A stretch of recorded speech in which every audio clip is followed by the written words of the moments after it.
All right, good afternoon, everyone. Welcome to this second session on hydrogen aircraft. Our first speaker today is Nguyen from UNRWA. He got his Bachelor of Mechanical Engineering at École Polytechnique Fédérale de Lausanne in 2013, followed by a Master of Mechanical Engineering, always at Polytechnique Fédérale de Lausanne. Later on, in 2020, got his PhD on lateral flight dynamics and control of an aircraft with small vertical tail at ISAE Supero in Toulouse. And then he joined UNRWA as a research engineer and worked from joined in 2020 at the Department for Information and System in the Multidisciplinary Methods and Integrated Design team. Eric, the floor is yours. Thank you, Peter. Good afternoon, everyone. Thank you for attending this talk. Today I'm going to present the impact of hydrogen fuel on overall design of transport aircraft. This work was done together with Julie Gauvry, Cédric Julien, Bernard Paluche, Jiangheng Nguyen, and Frédéric Moins, all UNRWA colleagues. So today I'll discuss a little bit the context and present the internal gravity project and hydrogen. Then discuss a little bit the disciplinary developments before spending more time on overall aircraft design with some perspective and conclusions. So the context is will be pretty quickly presented. The ICAO published a net zero CO2 emission goal for 2050 for commercial aviations, and the main levers of actions are sustainable aviation fuel, improved aircraft efficiency, better traffic management, and the introduction of zero-emission aircraft, for which the hydrogen can be an enabler. Hydrogen has advantages and drawbacks. One advantage is the possibility of pooling large-scale production with other industries, chemicals and steel in particular. But one main drawback is that it's not a drop in fuel, and as such, it has a big impact on aircraft design. So we need independent visions of hydrogen aircraft, and to do so, we set up at UNRWA the Gravity Project to develop such a vision and be able to evaluate the feasibility, the performance, and the emission of a hydrogen aircraft to be able to finally evaluate the contribution to decarbonized air transportation. This project is done by a team of multidisciplinary specialists of 4 departments: propulsion, structure, aerodynamics, and information processing. And it builds on UNRWA expertise with OAD studies. So the Gravity project is limited to the vehicles by itself. So we don't look at hydrogen production and we don't look at equipment at the airport. But we look at 2 aircraft configurations, a turbine wing and a blended wing body one. Both are sized on the same TLRs, the typical small and medium range TLRs, so 150 packs, design payload of 14 tons and maximum payload of 20 tons. Cruise Mach number is 0.78 and range of 2,750 nautical miles. Both use direct combustion turbofan engine. Now that I introduce the project, I show quickly 2 of the disciplines that we are working on, starting by the main one, which is the energy storage. For that, we use a liquid hydrogen tank, and we establish the requirements for the Gravity project. Compared to the state of the art, we have 2 main differences, which is the dormancy time, 12 hours, that represents an overnight stay at an airport compared to typical turnaround time. And we consider only non-integral tanks. Integral tanks are seen at 2 low TRL technology for introduction to service in 2035, even 2050. Operating pressure and venting pressures are not that much different from the state of the art, and the insulation technology is selected by default by the requirement we have on the dormancy time. So here we use multi-layer insulation. So with multi-layer insulation, we have a tank that is a Dewar vessel with the inner shell in contact with hydrogen supported at both ends. The outer shell, both are made of cryogenic aluminum, In between, we have super vacuum and multi-layer insulation. The thermodynamic analysis show that we have, with this type of tanks, at least 14 hours of dormancy time. Now the goal is to make the tank, this guy, as light as possible. We usually use one metric to quantify the efficiency of the tank, which is the gravimetric index. Every other study has its own definition, so we'll make it clear here. For us, the gravimetric index is the hydrogen mass over the hydrogen mass plus the empty tank mass plus the distribution system mass. For us, the goal is to reach 35%.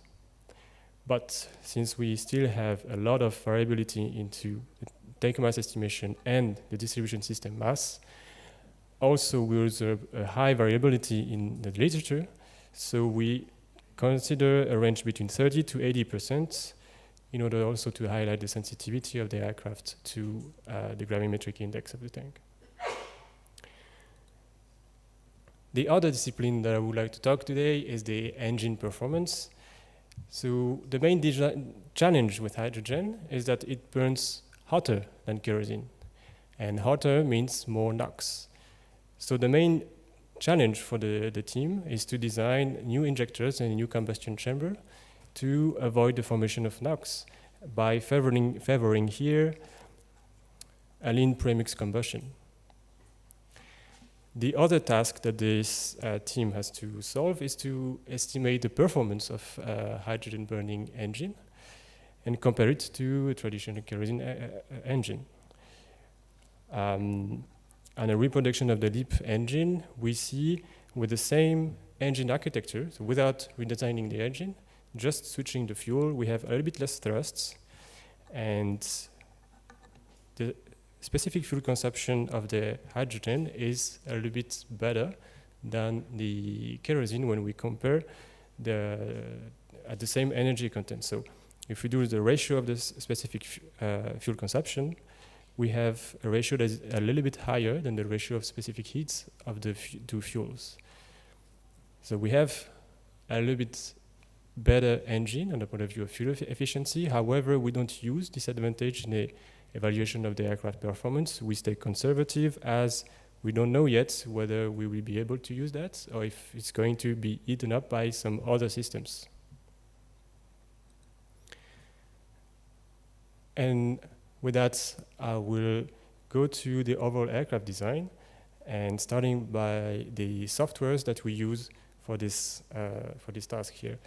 We have two softwares. One is FasterAD for the design of turbine wing aircraft, and the other one is SMILE for the blending wing body. Both are multidisciplinary analysis and optimization software based on the OpenMDAO framework. FasterAD is open source and is developed in collaboration with Isae Superior. And the SMILE software is proprietary, however, the results of the configurations are publicly available. So, when we started the study, the first thing to do was to do a down selection of all the different concepts that we could see in the literature. And for that, we did a simple integration test of a 120 cubic meter tank. 120 cubic meter is what we get when we take the amount of energy that a typical SMR aircraft can carry, convert it to the volume of liquid hydrogen, then add 10% to account for inefficiencies, and another 15% to account for insulation and structure, the volume of insulation and structure. And by doing this simple test, we can already rule out a lot of configuration out there, and we can see that the real tank integration is actually the one that makes the most sense. So this is going to be the subject of the study here. So in order to model such an aircraft in FasterAD, we have to change the geometry module by setting the sizing rules for the tank. So the diameter of the tank are set to the diameter of the cabin. There are two tanks to have a more favorable length to diameter ratio. They are separated by fixed distances between the cabin and first tank, in between the tanks. The first tank is completely cylindrical, the second is tapered to make use of the rear take-home. The diameter of the tanks being fixed by the cabin diameter, the total length is calculated to fit the fuel weight calculated during the mission. So all of this is iterated with FASTOID, and at the end we have an aircraft that is able to carry the fuel that it needs for the mission. The weight of the tanks are deduced by the gravimetric index that is an input at this moment for us. And the fuel weights, since we don't have any more fuel in the wing, it doesn't account for fuel load alleviation. And the center of gravity travel is accounted for the sizing of the empennage. On a point of view of propulsion, engine design doesn't change. We just keep a fixed thrust to weight ratio, and we adjusted the specific consumption to take into account the higher heat content of the higher energy content of the hydrogen. So with that, we are able to compute such aircraft for varying gravimetric index, and this is the results that we obtained for two cabin layouts. The first one, the blue one, is for single-aisle cabin, 3x3, and the second one is for twin-aisle cabin, same number of passengers, we just increase the fuselage diameter. All the results here are presented with respect to the reference kerosene aircraft, and the blue dots, the green dots are some of the studies that were out there 1.5 years ago when we did the study. So we see that in general for the high gravimetric index, we fall out in the trend that was at this time published, but for low gravimetric index, specifically near the 35%, we have a big gap. And this big gap is explained by two factors. First is better technology levels, so 2035 technology level considered for Lamen. We consider only entry to service 2020. And reduced TLRs for Mukhopadhyay, so less range specifically, so that has a big impact on the weight. Overall, we can say that no configuration can be as good as the kerosene aircraft. We also have to pay a price, and there's a huge sensitivity on the gravimetric index. Now, we have seen the tube and wing aircraft. What about the blended wing body? We followed the same approach. So first, down selection, and main question is where to put the fuel tanks. The first idea was to put the fuel tank in the transition area, where the thickness goes to something like 20-25% on the sides of the cabin to 12% at the beginning of the external wing. The problem is that this is very inefficiently occupied by cylindrical tanks, and we need to keep the space here for emergency exits. So we had to reduce the cabin to 82 packs instead of 150, and we could not even fly the required range. So this was ruled out, and in the end, the idea was to increase the length of the central body to be able to fit 4 tanks here to benefit from the entire cabin width. Plus here we still have quite nice height. So we have 4 big tanks at the rear and 2 fixed size tanks in the transition area to help with the center of gravity. So this was the configuration that was selected for the blending wing body. You can see here a 3D view. So to size such aircraft, the length of the central body is just extended so as to have enough space for the fuel tanks. So the length of the central body fixes the diameter of the tanks, and we just need to extend it more or less, depending on the amount of fuel we need to fly. The 2 tanks on the sides are fixed, and during the design process, the center of gravity position is taken into account. Is taking into account this new weights at the rear, and this had the effect for us to move the engines from the top rear to under the wings to satisfy the longitudinal stability requirements. Tank weights are obtained from the gravimetric index that remain an input, and same story for the propulsion. Engine design doesn't change. Only the specific fuel consumption is adjusted by the higher, for the higher specific energy of hydrogen. So when we compare the hydrogen version of the SMILE aircraft, we have a longer central body, a heavier aircraft by 12 tons. However, 9 tons are coming from the hydrogen tank and related systems. This means that only 3 tons are here due to the snowball effects, and that's much less than the tube and wing configuration. The hydrogen aircraft is still less efficient by 10% than the kerosene aircraft, and the maximum takeoff weight increases contained to 7%. This is for a gravimetric index of 35%. When we vary the gravimetric index and compare this to the tube and wing aircrafts, we get this kind of graphics. The blending wing body is pretty much always better when we compare on a point of view of energy, or whether we compare relative to their own reference aircraft, so kerosene blending wing body or kerosene tube and wing aircraft. So this showed us that the blending wing bodies seem better adapted to fit hydrogen equipment. However, this is still intermediate conclusion and intermediate results. We still have a lot to do specifically on the tank and structural sizing for the integration of the tank in both configurations. We have to conduct a full redesign of the engine, particularly the injectors and combustion chamber, as well as evaluate the performance and the NOx emission of those kind of engine. As hydrogen aircraft will be heavier, most probably they will do more noise, so we need to assess this, as well as the control formation. And finally, the distribution systems has for now been neglected. We need to evaluate its weight and the power requirements for the preconditioning of the hydrogen. All of these disciplinary developments will be continuously integrated into the OAD software for estimation of the performance at the overall level. And the conclusion that I can give you at the moment for the Gravity project is that while hydrogen is seen as potentially enabler for zero-emission aircraft, it has a major impact on aircraft design.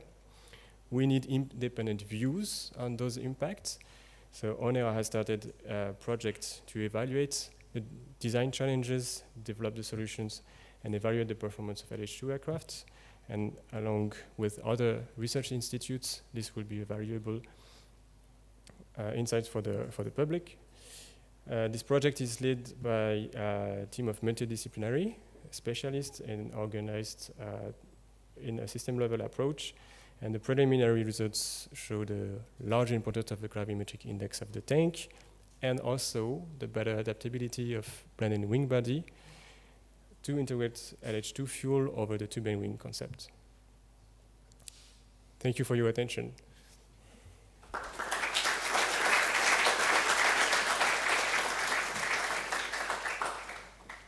Rick, some question on the work?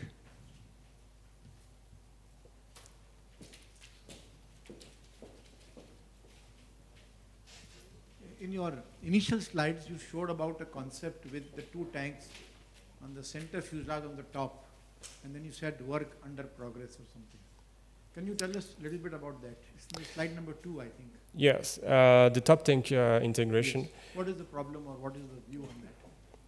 This kind of integration seems to be interesting on a point of view of performance, but we still have a lot of unknowns, specifically on the amount of work that would be needed to have a certified aircraft with the fuel located on top of passengers. Probably this kind of integration will need a lot more work to get the aircraft certified, and so maybe it will not be the favorite concept. But on a point of view of performance, it shows some advantages, and if we have time and the resources, we'd like to investigate it. Anyway, use of hydrogen inside the fuselage anywhere will require a lot of certification work, whether it is behind or on top. But since it is advantageous from performance, is there a plan to pursue that? Yes, if we have the resources, we'll try to do that, but the real tank integration is the one that has the priority at the moment. Thank you.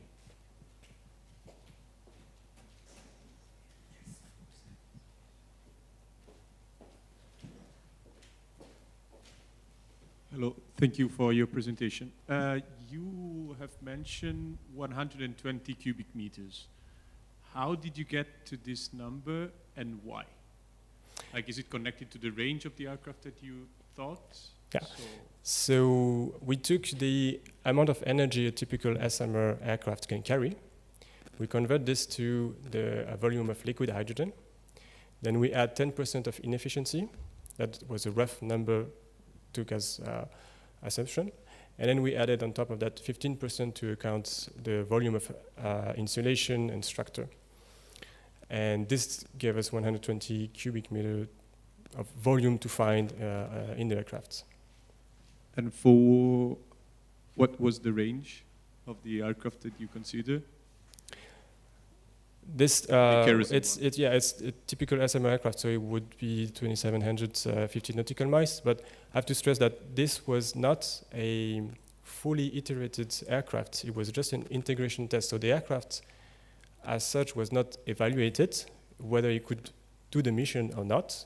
It was just a simple test to down select the concept. However, the graph I show after, those are fully iterated aircraft, and they have the tank needed to complete the mission. And some of those are way bigger than 120 cubic meter. Okay, thanks. Short question about CG issues, especially on tube and wing configuration. The CG issue is mainly due to ferry flights with empty cabin and full tanks. We have there a very rearwards CG, so we have to position the wing very back very aft. Therefore, we have a short level arm, and the empennage needs to be very big to be able to do the rotation maneuvers, especially when we have at full load. Then. This is an issue. The empennage is oversized in many of the aircraft that we calculated, or it's a penalty.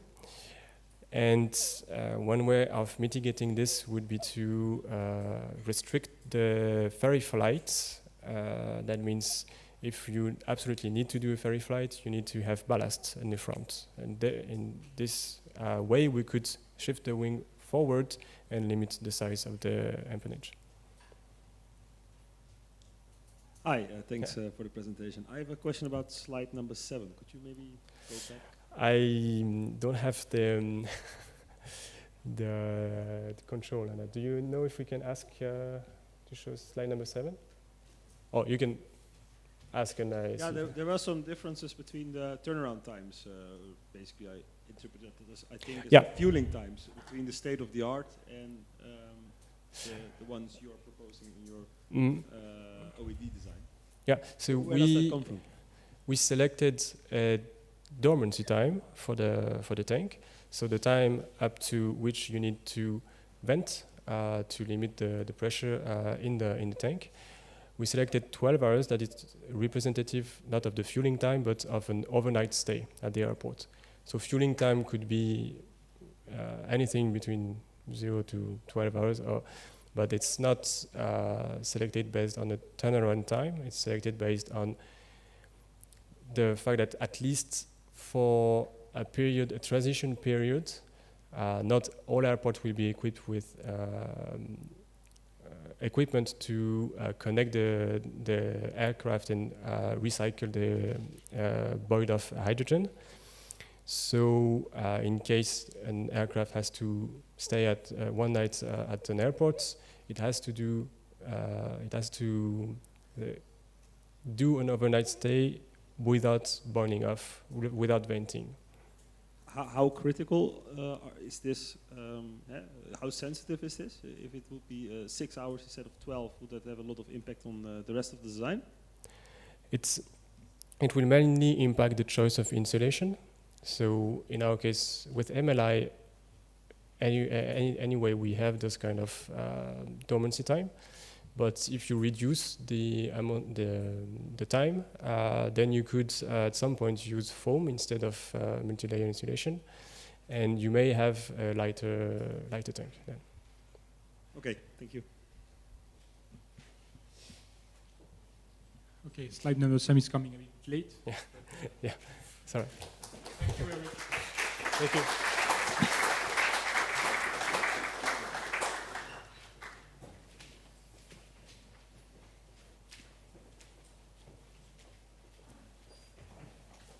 So our next speaker is Norman Wood. Dr. Norman Wood spent more than 25 years in academia with periods at Stanford and the University of Bath in Manchester.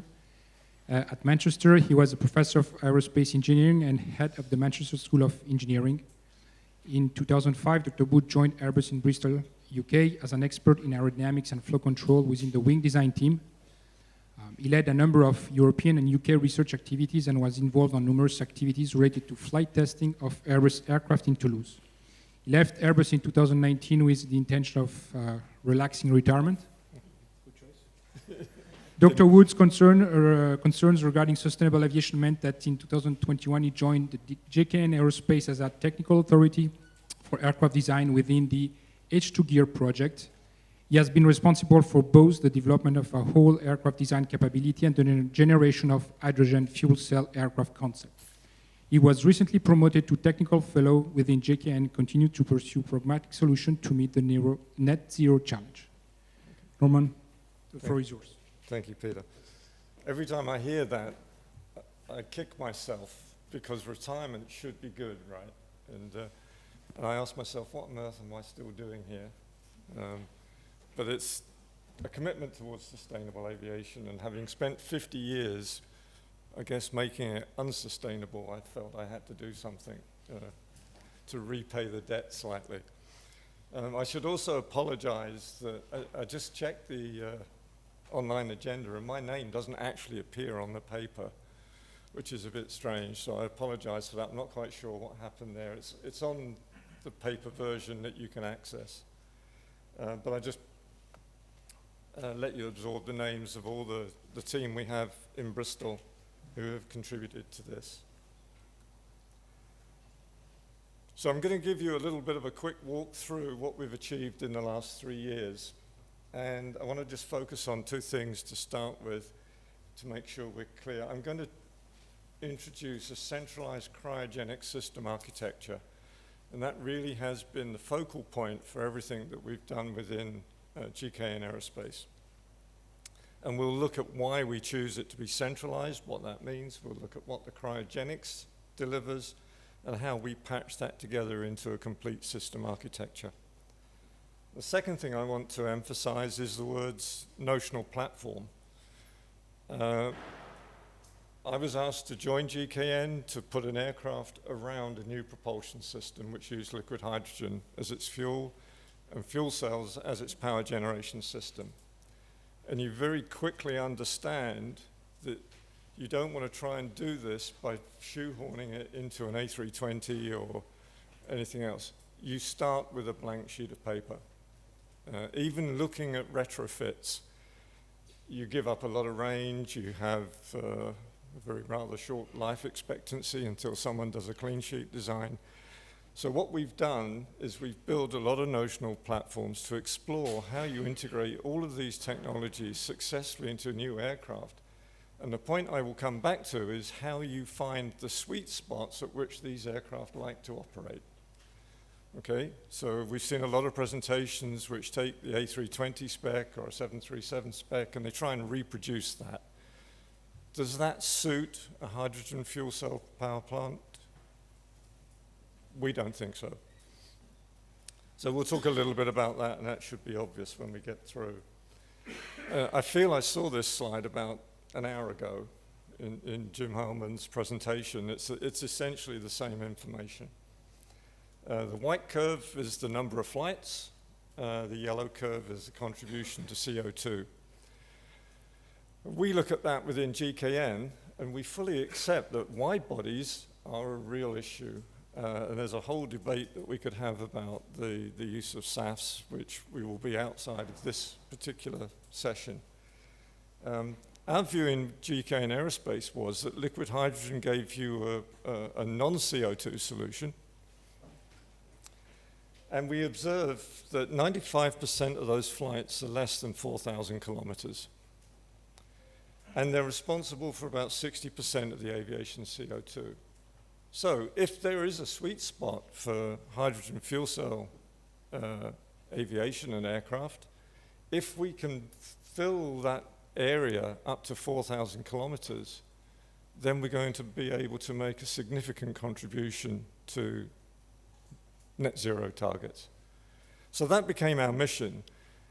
We started off right down in the bottom left-hand corner there, because you start with batteries and you look at hybrid and electric, and everything that you've heard about them is pretty true. You can't really get much more than a few hundred kilometers. And I was brought in to look at hydrogen fuel cells, and we started off in around the 1,000-kilometer range. And what we've done is we've gone through a journey of finding out what the sweet spots are, how you operate these things, and exactly where we can take them. And that will come back to this slide right at the end.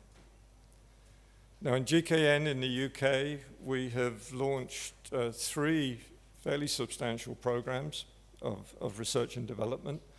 3 years ago, we launched H2 Gear, which is looking at the development of the fuel cells, the cryogenic electrical network, and the cryogenic electrical motor as the power generation and power conversion end of things.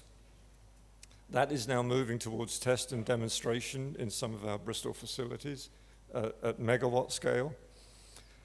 About a year ago, we launched High 5. That is looking at the fuel storage and the fuel system. We've seen an awful lot of pictures of aircraft with tanks in.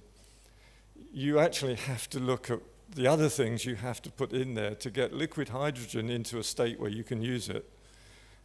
And I'll show you a picture in a few minutes' time which illustrates just some of the things you have to think about there. It's not trivial. And recently at Farnborough, just a few weeks ago, we announced H2 Flight. That is taking all the knowledge that we're generating in the other 2 programs, we're advancing them up to 2 megawatt scales with the ambition, or the intent of taking those to flight at the end of the decade or thereabouts. So that launched in July. It's early days yet, but again, we're already looking at notional platforms, understanding the integration challenges and opportunities at 2 megawatts and beyond. I would also say we've put together a rather interesting and unique team. On a daily basis, I speak, and part of our team of 100 engineers, we converse with chemical engineers, people from the power electronics industry, submarines, nuclear, and the medical sciences. Because if you want to learn about cryogenics, you go out and hire someone who's built MRI machines. And they sell 1,500 of those things every year. And they fly them around the world, would you believe? We should be looking at this really easily. If you want to try something difficult, try building an MRI unit. So that's the team we've put together. This is the architecture I was going to talk about. Centralized. What that means is all the power generation, all the fuel storage and fuel distribution and conditioning, plus the power electronics, the power distribution centers, the regulated bus, all of that is in the rear fuselage. That way, we do not transmit any hydrogen out of what we have made safe zones in the rear fuselage. So that's the centralized concept. Cryogenics takes advantage of the fact that you're going to phase change the liquid hydrogen into a gaseous form. And we can use that phase change to cool down a helium circuit, a closed-loop helium circuit, and we can actually deliver the helium to the motor, and then in turn to the inverters, and then on its way back to the cooling system with the hydrogen, we actually use it to cool down the power conduits. So we can produce significant orders of magnitude of reduction in the size and scale of the electrical conductors that are transmitting the power. So we're not moving hydrogen anywhere outside safe zones. we're distributing electrical power. Our analysis shows that's scalable, and alongside all of this, there's a tremendous amount of work that's been done on safety analysis, particular risk analysis, zonal safety analysis, and issues to do with certification. And we've had a very good engagement with the CAA thus far, and with H2 flight, we'll be moving on with EASA. So the alternative, because we keep an open mind, we want to produce the best system we can, is a decentralized system. And this is where you distribute hydrogen from the fuselage, so the tanks are still in the rear of the fuse. We take that, and in each nacelle, you put in your power generation system, your energy storage system, which is a necessary part of all of these things for starting, stopping, managing SLAM XL cases, SLAM D-cell cases on the engine, etc. And in this particular case, we've gone to the other extreme, and we've got a non-cryogenic system, so we use conventional high-voltage power distribution. And we keep an open mind, and at the moment, we're evaluating both these options. It'll be no surprise that we are still favoring the centralized cryogenic. And again, when you park all these things in a nacelle, you have to be very careful with your safety analysis. I used a phrase a few weeks ago that, and I'm told by chemical engineers, it's not if hydrogen leaks, it's when.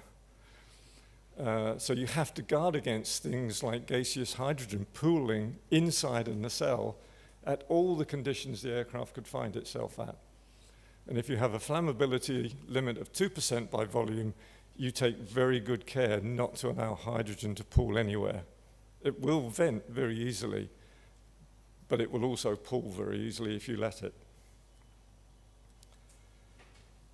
So I don't have much time. This is where we go. After 3 years of work, we end up with a 96 passenger aircraft.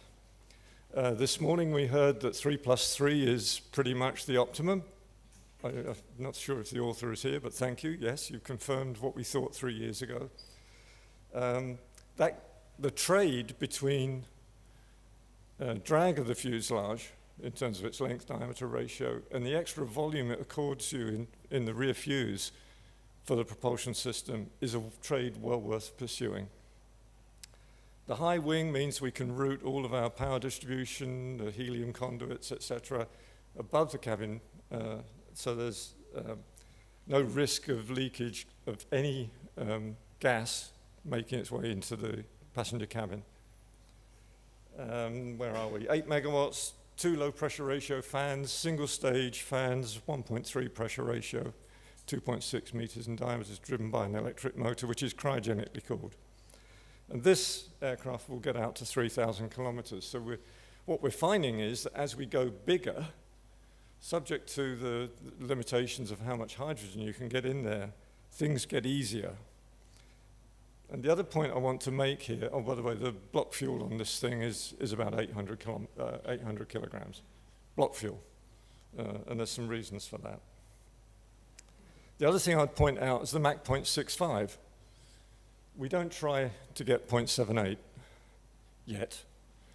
That's where, for a variety of reasons that I can't go into, this aircraft wants to operate.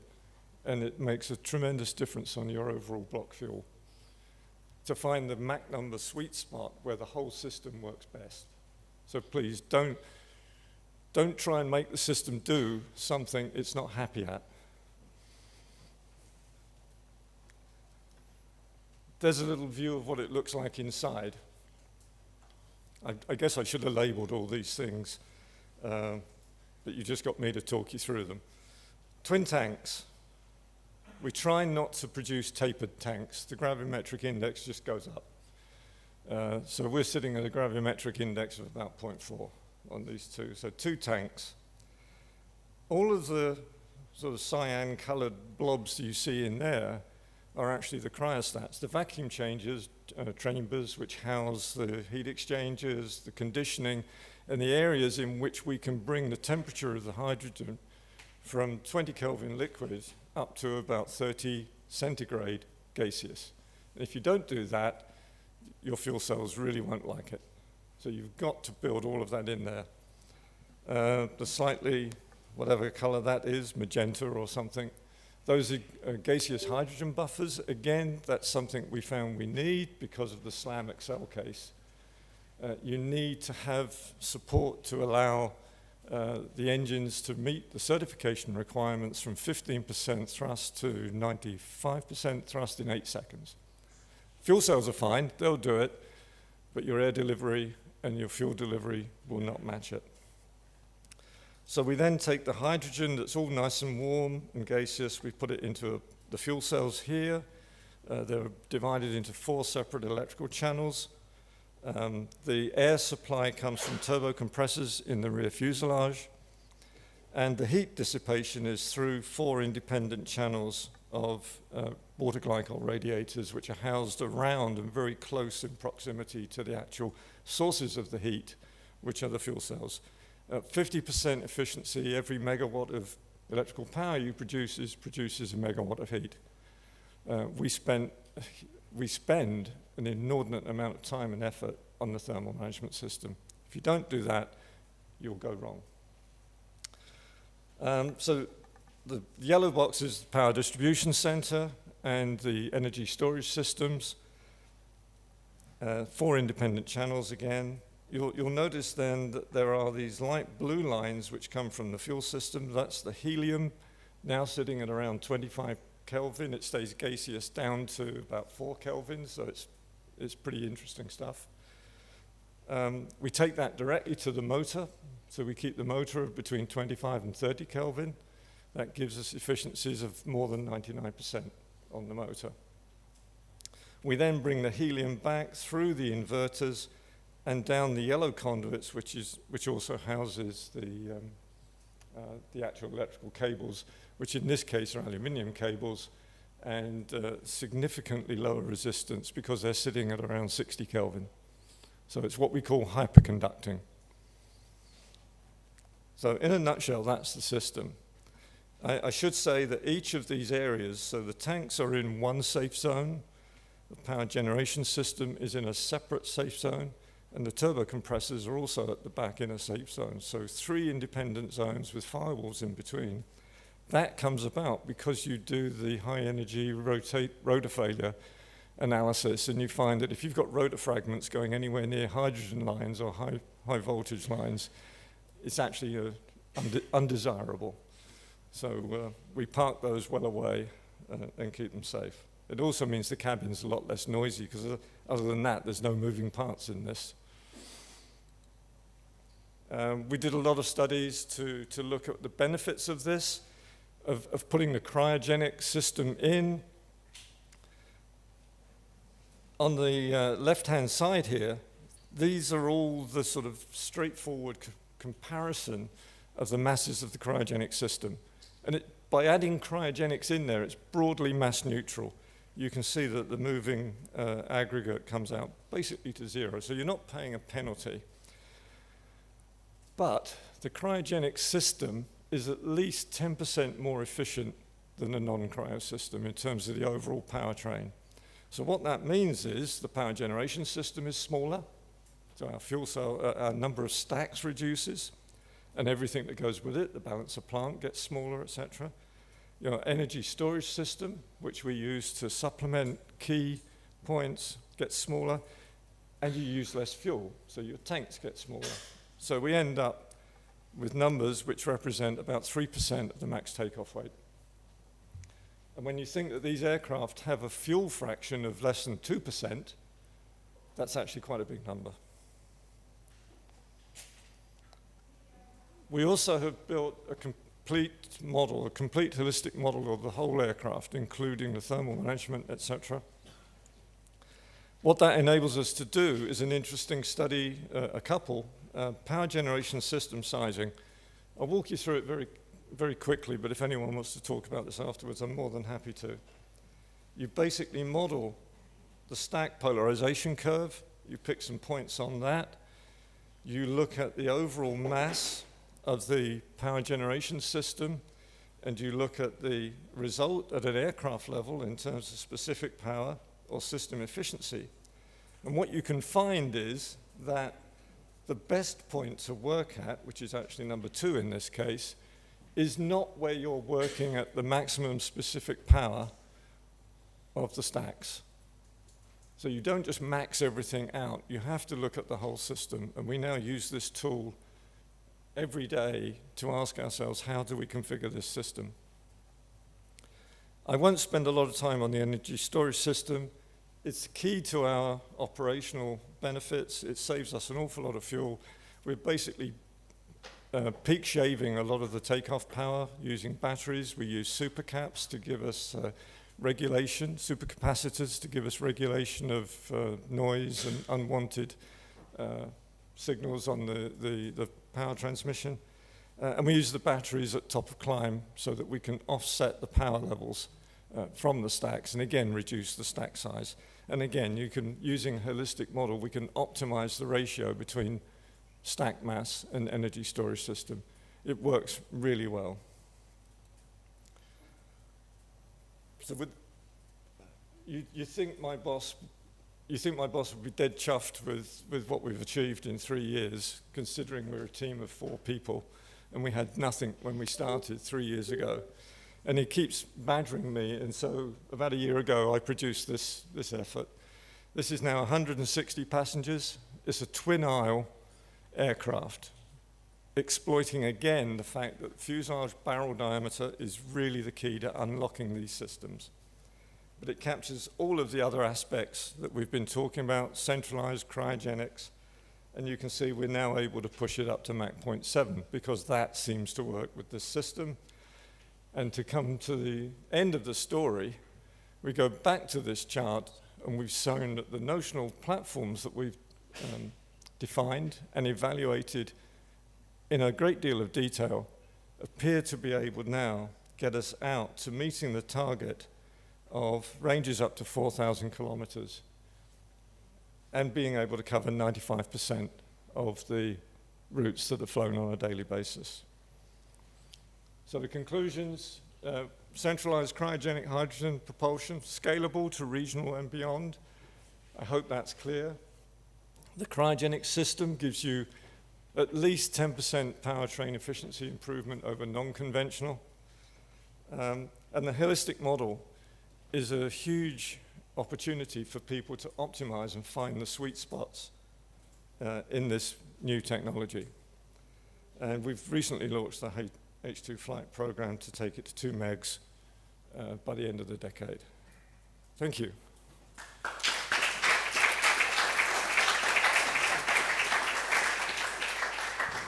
So we have the time for 2 quick questions. Thank you, Peter. Norman, thank you for a really intriguing presentation. Really enjoyed that. I want to ask a little bit about the maturity of some of the technologies now, just to focus on one that I'm keenly interested in.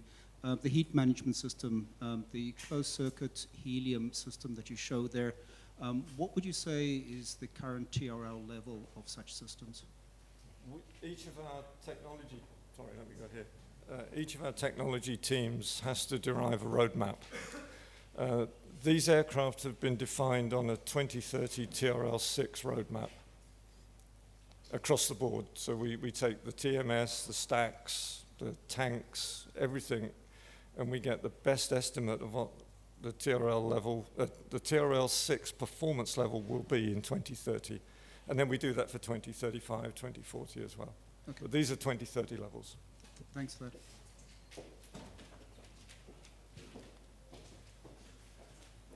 Hi, thank you for your presentation. Can you say something about the tank? Is it a double-walled metal tank? And what about safety for boil-off? Does it have a pressure relief valve or a burst disc? Or both?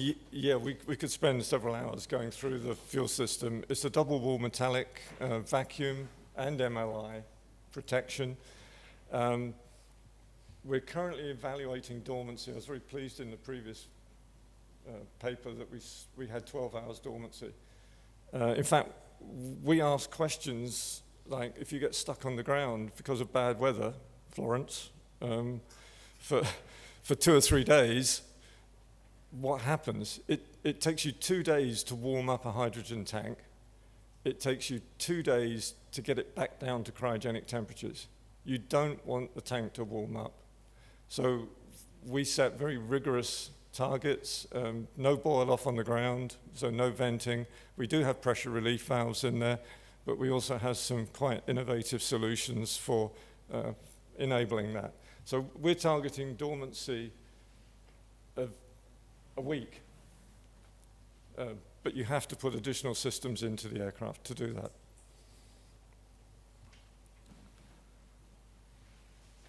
All right, let's thank our speaker one more time.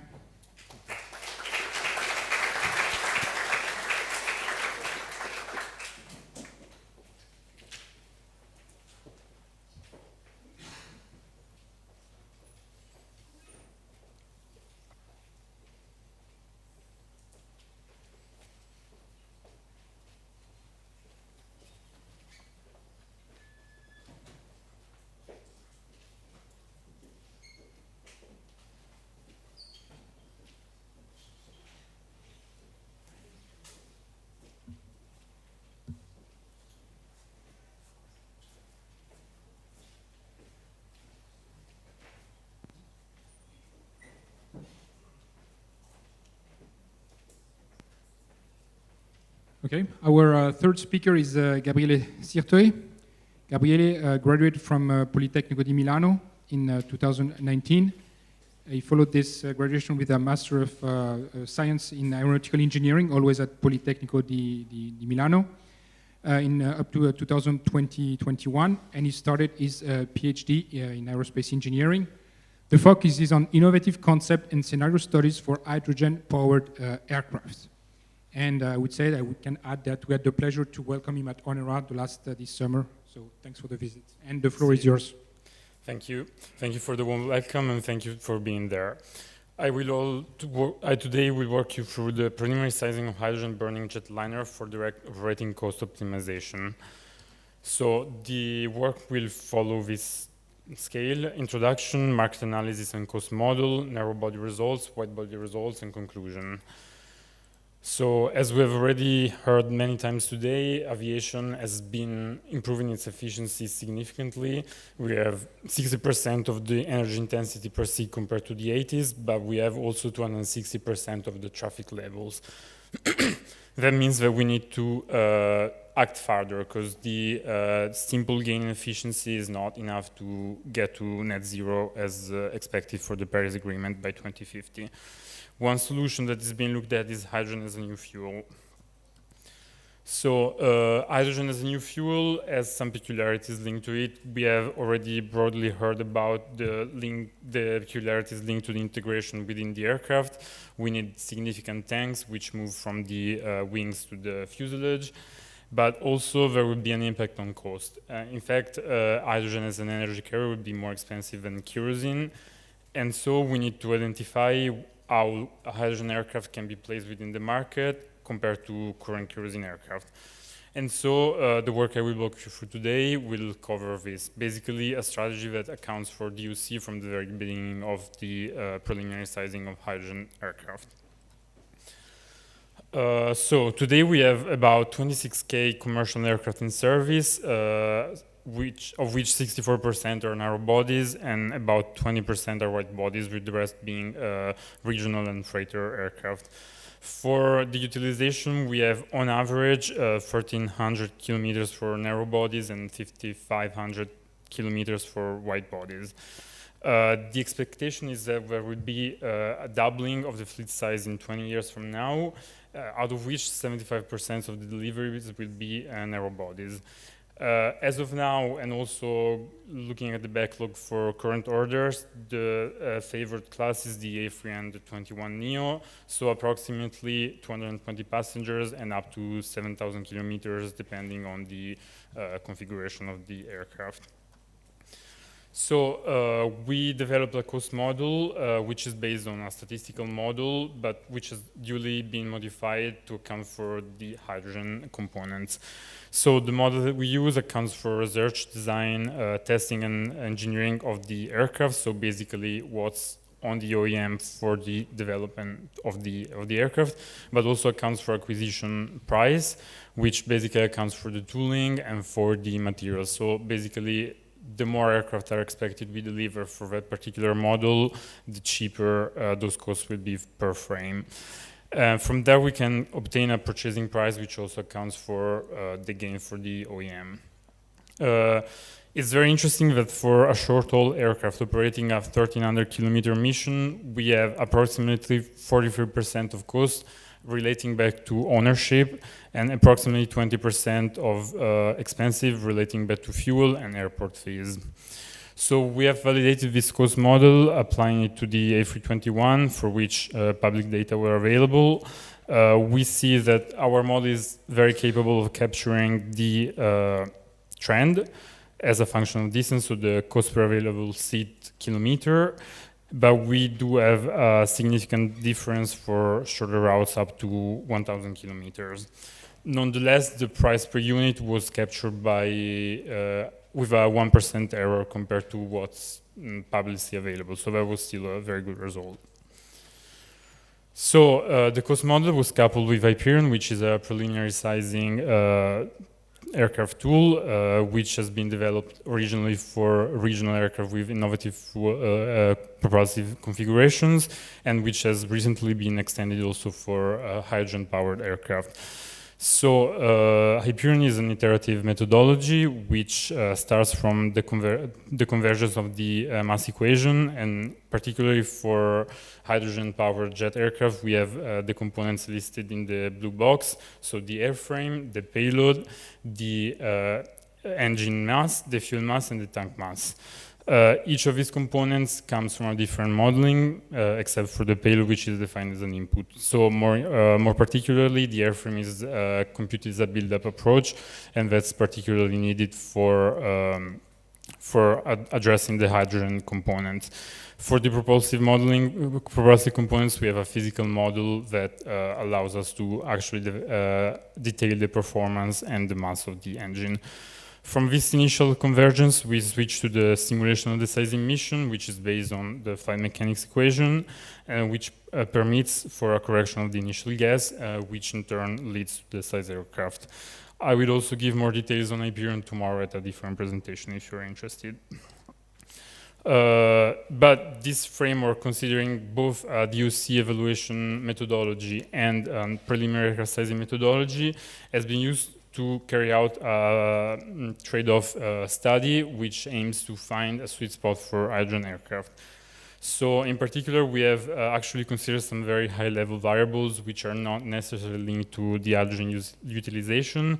For example, materials, the presence or not of composites, and that should be almost the state of the art, but still we are the competition, the market we are considering is based on the A320 and the MAX, which even in the newer configurations are still based on old projects, and so there's not a significant presence of composites.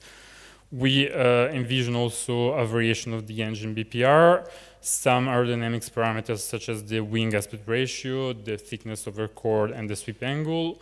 And then the main trade-off comes on the mission, so the corner point of the payload range diagram in terms of passenger numbers and range.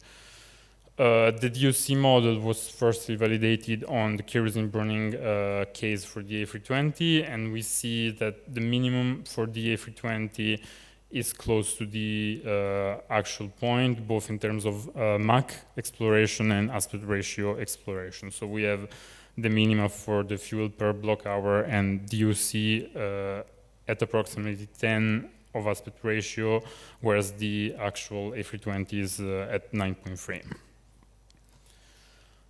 So for the narrow body design space exploration, we found out that high BPR engines, if we're not limited by the landing gear size and the presence of advanced composites, can potentially reduce the MTOM of up to 13% compared to a design that is based on the current status quo. But furthermore, the advancement in materials, aerodynamics, and propulsion can lead to a reduction of up to 45% of the fuel emission. So starting from this information, we decided to develop a trade-off in terms of number of passengers and design range, considering that for hydrogen aircraft there's a strong coupling also between the fuselage size and the range, which is definitely not the case for kerosene aircraft, which have their fuel stored in the wing, which is usually already big enough thanks to the requirements for low speed performance. So the starting point was at 200 passengers and 4,000 kilometers, which is basically allowing short transatlantic operations, which is somehow of a sweet spot today.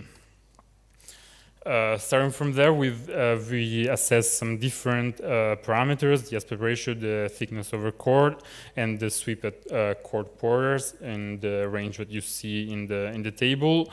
And we look for an optima which would account both for the fuel consumption and the DOC.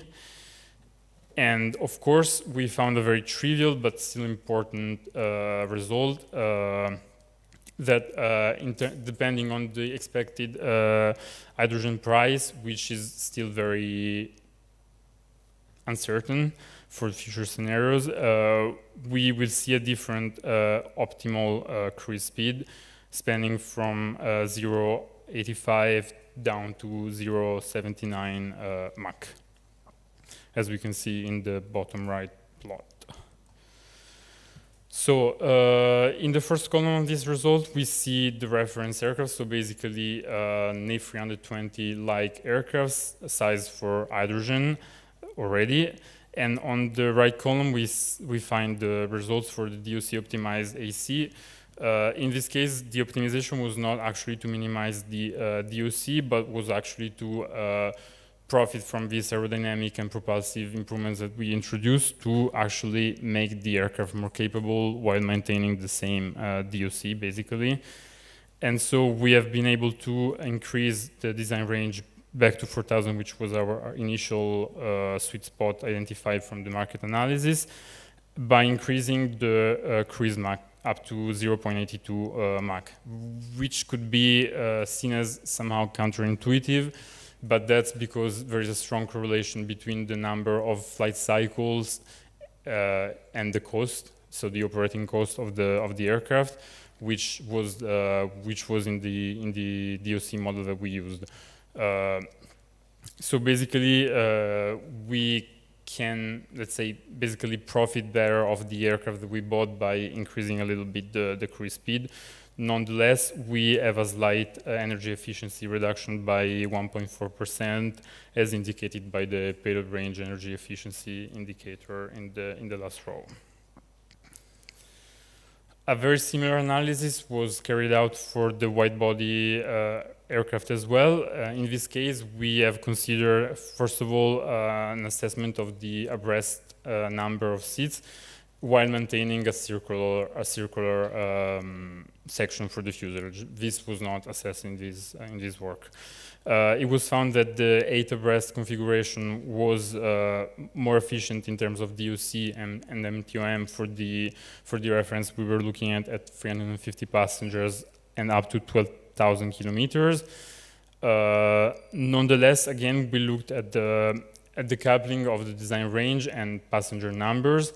Again, with in mind the fuselage slenderness indicator, because we don't want to pass what was the historical highest value of 14.3, and that's because past a certain point, the fuselage needs to be made stronger to avoid instability, which would again build back into inefficiency for the aircraft. Again, we have explored some aerodynamics parameters in the wing design, the aspect ratio, the thickness over chord, and the sweep at quarter quarts. It was found that a greater sweep was more optimal in this case, and that's intuitive again because of the higher cruise speed for long-range aircraft. And it was found again that the decrease of the hydrogen price per kilogram would be beneficial to the Mach number, which would increase up to 0.87, which is very high in the transonic region. So again, here we see the results for the reference. So basically the same tillers as the A350 and optimized aircraft in terms of DOC. In this case, there was a strong action on the design range, which was somehow counterbalanced by the payload. So basically we wanted to achieve that 1200 kilometer design range with the 350 passengers, which was the sweet spot identified from the market analysis. And in this case, we have been able to also optimize the DOC per available seat kilometer, and also a slight reduction in the DOC per block hour, down almost 3%.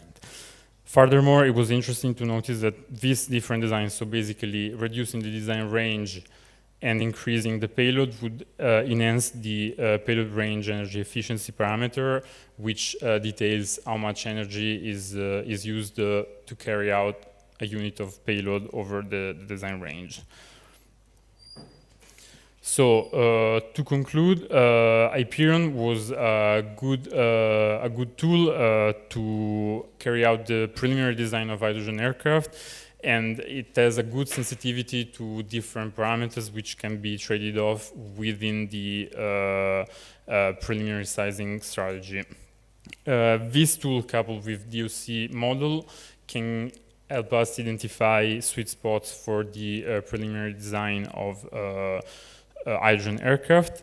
Nonetheless, there will be a strong impact on the fuselage length, as already mentioned today. For narrow bodies, we will see an elongation of up to 20% and 14% for wide body aircraft. And so all of these aspects will need to be taken into account. Fuel prices will impact the operational scenarios. Nonetheless, there will not be a strong impact on the optimal solution, as the speed variation was not extreme. So I thank you for your attention, and if you have any questions, I'll be glad to take them.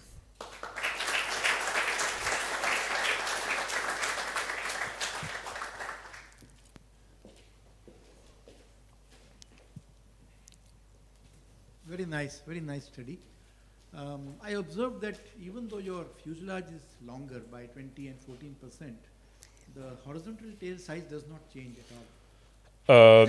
So the renderings you saw were basically just a stretch of the original image, but we have already been carrying out some work on the HTP and VTP sizing, but the increase of the length actually increases the arm, and so the expectation is that the size of the HTP and VTP will decrease with hydrogen aircraft.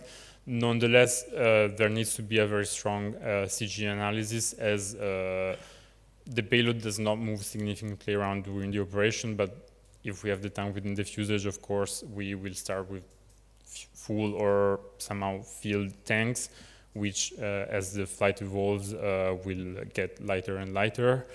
And so the HTP and VTP, well, mostly the HTP sizing needs to be very strong, accounted for. There is a continuation, let's say, more precise aircraft sizing strategy that we have. It's called Titan, starts off from Hyperion results, but then goes into class 1 results. So all of those aspects are accounted for in that methodology, which I'm not presenting today. But yeah, those aspects are accounted for. They're not necessarily important for the DOC model, because the mass of the stabilizer is not significant compared to that of the entire aircraft, so they will not have an impact on the acquisition cost for the aircraft. All right. Thank you.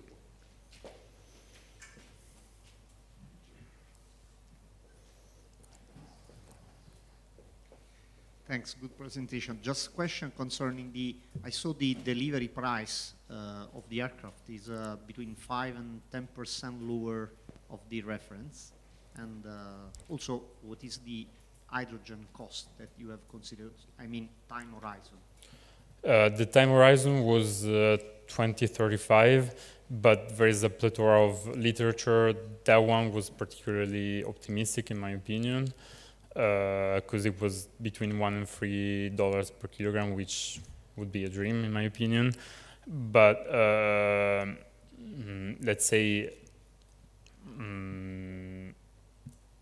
for the DOC model, the results are mostly to identify trends and not rather the precise acquisition price, and that's because already there is not very publicly available, let's say, price tag for aircraft, as usually depending on the size of the order, there will be negotiations going on, and so the price might get lower if it's a loyal client, or if the order is very big, or if it's just a few aircraft order, the price would be close to the price tag, but that's not available.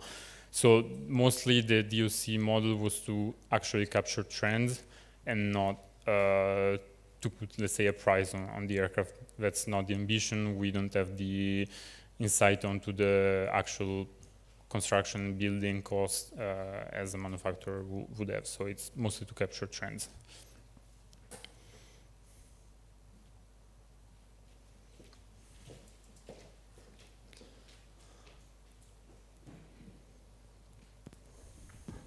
Hi, thanks for the presentation. My question is, what kind of adaptations did you have to apply to the model to get a good estimate for the transition to hydrogen? Okay, so basically, usually preliminary aircraft sizing for the estimation of the airframe mass is based on the regression OEM MTOM, which works fine if you have a good data set for the aircraft you're building. So if you're trying to make a new A322, let's say, that will work. If you have to account for the hydrogen tank, which will change how the fuselage is sized, that will not work anymore. So we have tried different approaches to account for this.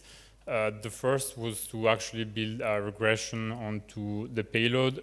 So basically, payload to OEM, accounting for the fuselage and for the tank and fuel mass as fictional payload, so considering the actual payload and the fuel and its tank masses as part of that regression, but the fidelity was very low, so we discarded that. So we actually, let's say, made it a little bit more, let's say, more precise than a preliminary sizing tool by developing for the airframe mass estimation a build-up approach, which sizes each component of the wing, the HTP, the VTP, the fuselage, and all of the others, so the systems and all of that, as a build-up approach. So each component has its own input. So, for example, for the fuselage length, we have an initial iteration which accounts for the expected energy requirements converted into hydrogen mass from the Bergway equation. And from there, you have an initial guess because the cabin length is already known. We are considering still a 6 abreast configuration.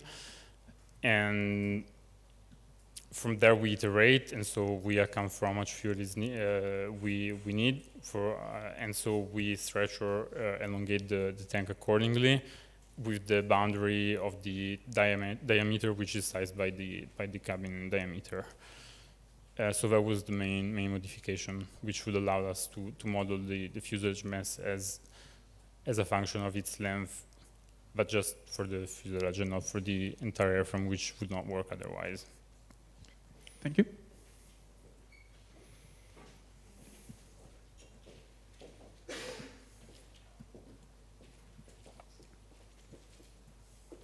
Okay, so thank you. Thank you. Time.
Good. So our next speaker is Fabian Reimer from who graduated from with a master degrees in aerospace engineering from the University of Applied Science in Hamburg in 2019, and since 2019 is working as a cabin designer at DLR in the Institute of System Architecture in Aeronautics in Hamburg with the group the Integrated Cabin and Industrialization.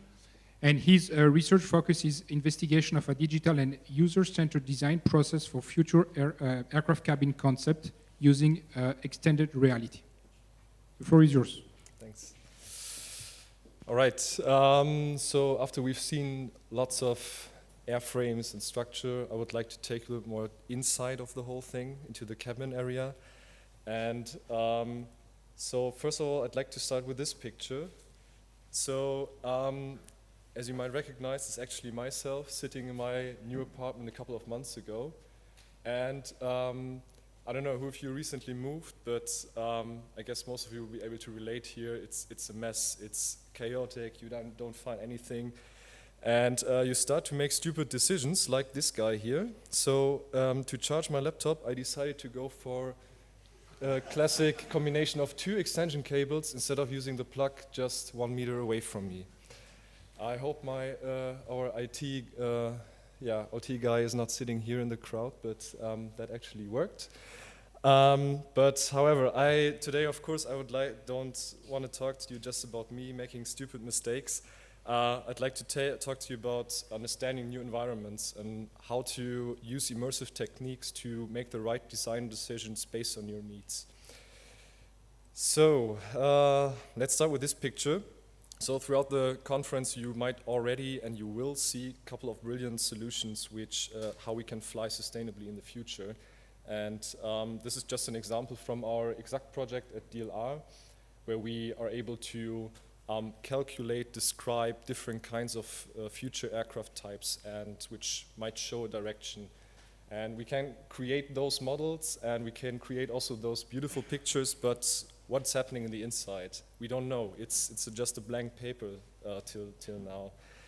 So in that case, we're looking inside in our institute, and there are many, many more factors which you have to consider when you design an aircraft cabin as well. So many factors which have to interact with each other, which is extremely complex, as you might know, but we try to cover a few of them, and we are also here already available to describe the systems, to describe the climate impact, to calculate here. But as I mentioned, what is even more important is to connect these factors. And this is particularly important when we're talking about the early design process, especially in the cabin design and system design. So when we're creating something from zero, we have to make sure that systems are working, that this whole concept is technically feasible as soon as possible. So let me give you a little insight how we are designing cabins and the system currently. And so in the beginning, everything starts with a human, with you and me. Aviation is very stakeholder driven, so we have to consider different types of user requirements and user in the early design process. And therefore we are doing that and try to understand users and to translate their requirements into feasible concepts. How are we doing that? So we decided to involve users into the early design process and to go for human-centered design and also use different kinds of tools, because what we see in design, what's happening in the last couple of years is that's not just in aviation, but in other companies, that there's a shift from the user just being one end customer to the user being the expert of their own experience, because they know what they need. So also seeing that extended reality is pushing more and more itself into the spotlight of designing, we decided to go for it and involve them into an XR design process and create a new extended reality process, which we call XR Plus, where we are combining a physical approach and a virtual approach to give people the possibility to immerse into new design areas and to create something which fits their needs. And of course, we are also doing systems. So this looks a little bit different, but basically we use a model-based system design process and can holistically describe the overall system in existing and also a little more advanced aircraft types. And therefore we are connecting different in-house tools from DLR, but also combining that with tools which are open source, and we also can perfectly describe cabins, cabin system components, and also describe them already in virtual reality. But of course there are a couple of challenges we have to face here, because if we're looking at rather radical aircraft design approaches, this approach has to be fulfilling these requirements as well. So it's sometimes not as easy as we think. And we can combine tools, but how can we combine the tools with a human component? So this is also a blank spot which we have to fill. So we started, went on, and this example shows quite well which was the starting point for this. So this is actually, I don't know who of you knows this. This is a VR screenshot of the Hydrogen Aviation Lab in Hamburg. This is a project together between Lufthansa, Saal, DLR, City of Hamburg, Hamburg Airport, so many different players are involved. And so first time ever we try to really virtually and physically combine the state-of-the-art hydrogen power system and an existing cabin modules and try to connect these 2 points.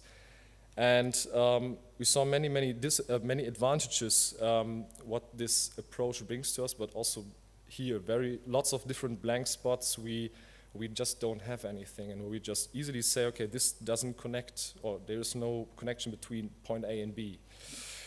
So therefore we were asking ourselves, okay, we have a cabin system design process, we have extended reality co-design, let's maybe merge it and see, can we maybe use extended reality and co-design to create a human-centered and flexible cabin system design interface? And if so,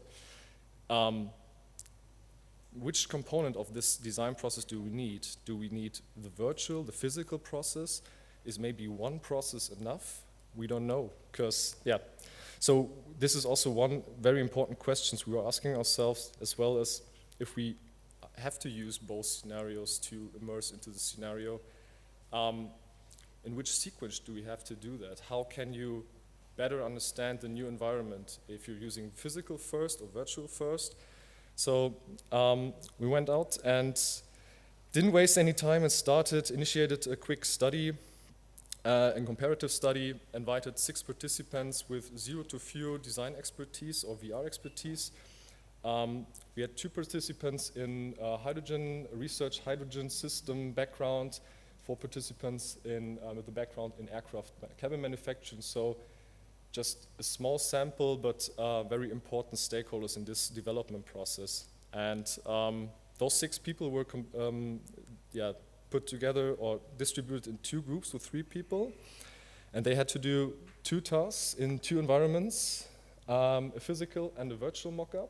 So for us it was just important to initiate something and just to start with mock-ups. And so for this use case, we just had the easy use case, the easy task to connect point A and B. It's very easy, but to do this in different kinds of surroundings. So we created a hydrogen-driven fictitious secondary power supply unit, battery, whatever it will be at the end, and a consumer, which is in this case a lavatory.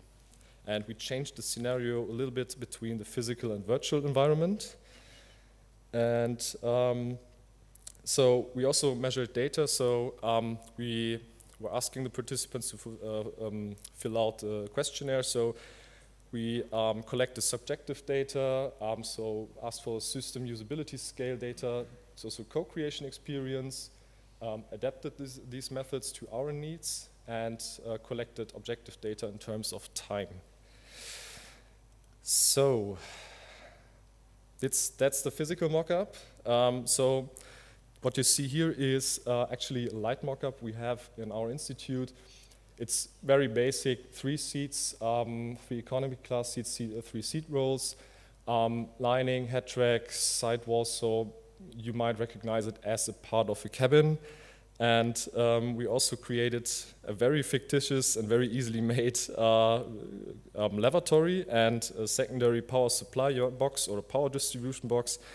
And for us, it was not important to make it as realistic as possible because we don't know what it looks like, but more to make it easy to understand which points have to be connected and where and what is where positioned. And so we scanned this data, imported into the virtual reality. So we used Gravity Sketch for this kind of task. So Gravity Sketch allows a collaborative and virtual design process in VR, so you actually can design in virtual reality.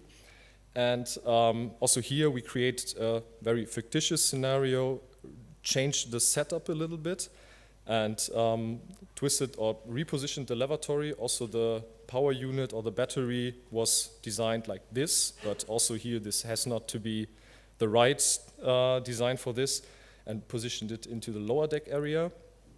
And but the rest of the setup was similar to the physical mock-up.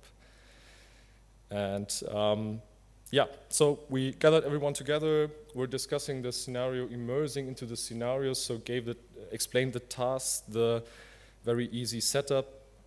Splitted the groups. The first group started in physical, the second group in the virtual scenario, and we switched it. And it looked like this. So what you can see here is Group A in action. So Group A started in the virtual environment and then went over to the physical scenario. And Group B, on the other hand, started with a physical environment and then went over to the virtual environment. And so in the virtual environment, we see there were kind of different approaches. So Group A decided to go straight back and upwards and straight to the lavatory, and as quick as possible away from the passengers, where Group B decided to go for two solutions, saving material and going for two routing directions. In the physical mockup, Group B decided to use the reuse the central bus system. So they just went straight to the central part of the cabin. And Group A decided to go for two concepts here to just quickly go to the opposite side and then to the consumer. So looking at the objective results, we could observe that round two was for both scenarios a little bit quicker. And as expected, the introduction into the virtual reality took us longer than expected. Where on the other hand, the use of physical tools was way more intuitive, as we expected in the beginning. But what is even more important or interesting for us was that during the design process, we could observe that in the virtual scenario, the discussion was done by designing. And on the other hand, in the physical scenario, the discussion stopped all design processes, and was not, there was let's say a design break.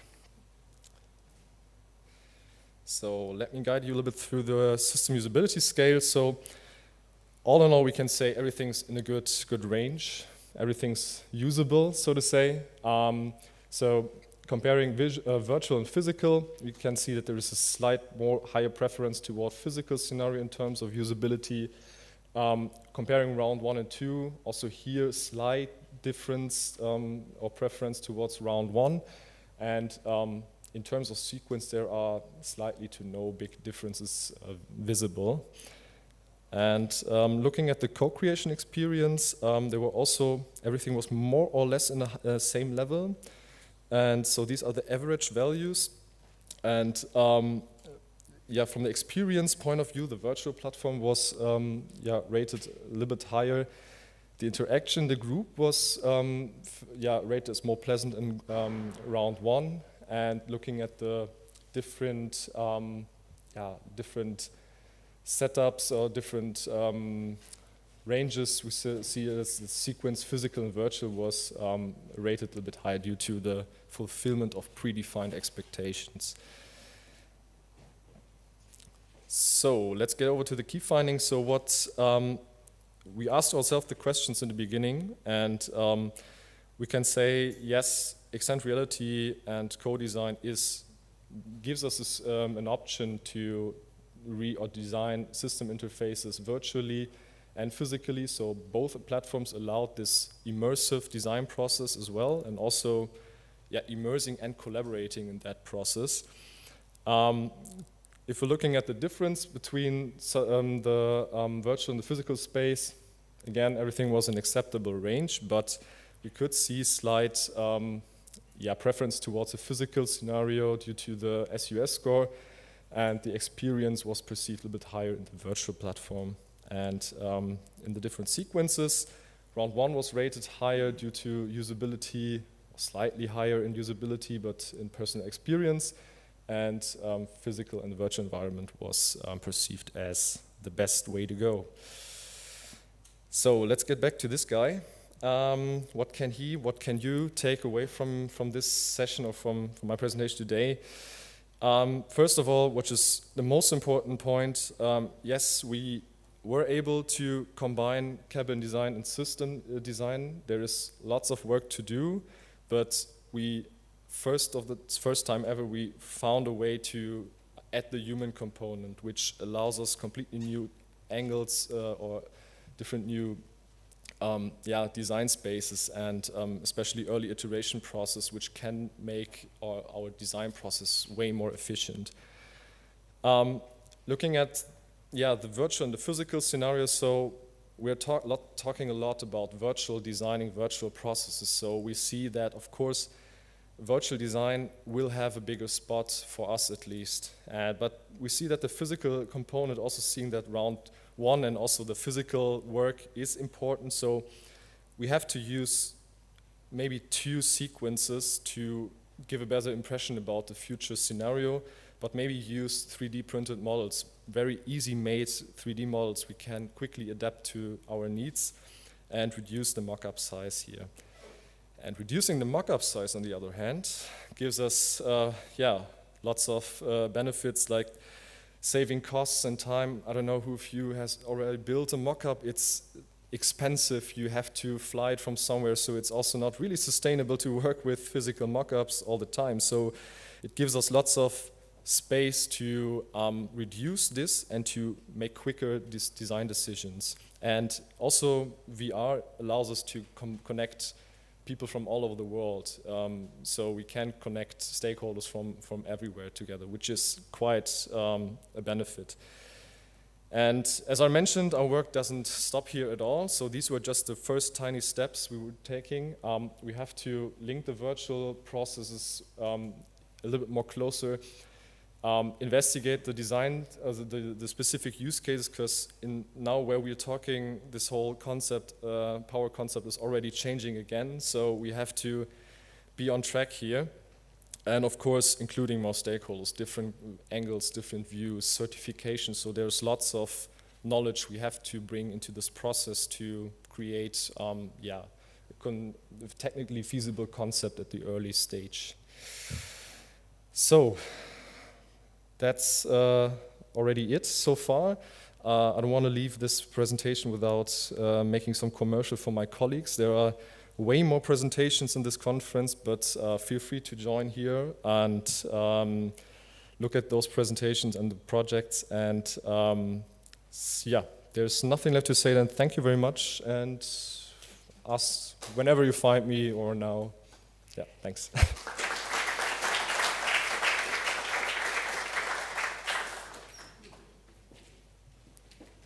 Any question for Fabian?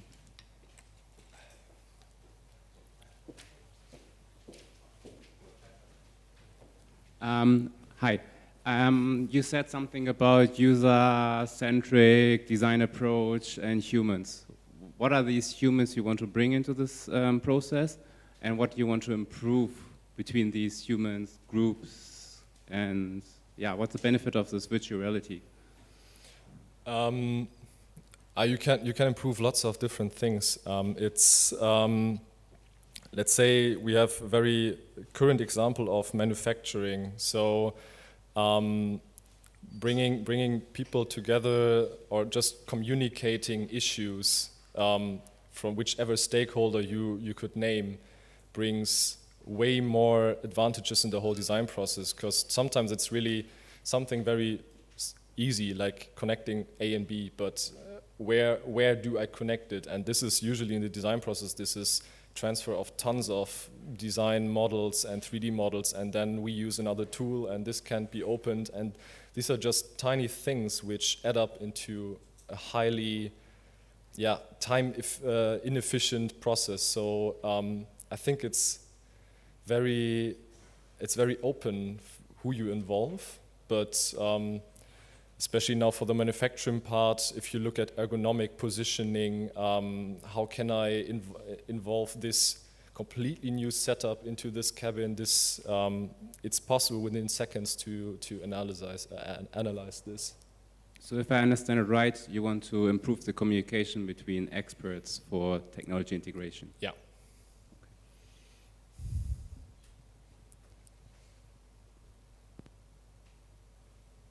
Okay, one question on my side. We look at all those concepts today was about hydrogen aircrafts, and we are at the, I would say, conceptual preliminary level stage. And here on your side for VR, you're quite far more on the detailed design. How do you bridge this gap so that we manage to get more information from VR earlier in the design process? How can we bridge that? Yeah, that's a good question. So first of all, this whole concept is very flexible. So it's usable for every design stage, so to say. So we can have something finished, imported into the VR, and look at it together, but also create this whole setup in VR. We can add different kinds of knowledge throughout the whole design process. We also, as I mentioned, the system design process. So we can also, and I think this is something we have to focus, like automatically integrate rules that we already save knowledge we already have, and set the boundaries in which direction which box we have to move. And this gives us lots of freedom and to be within the rules. So I think it's a very, very flexible approach.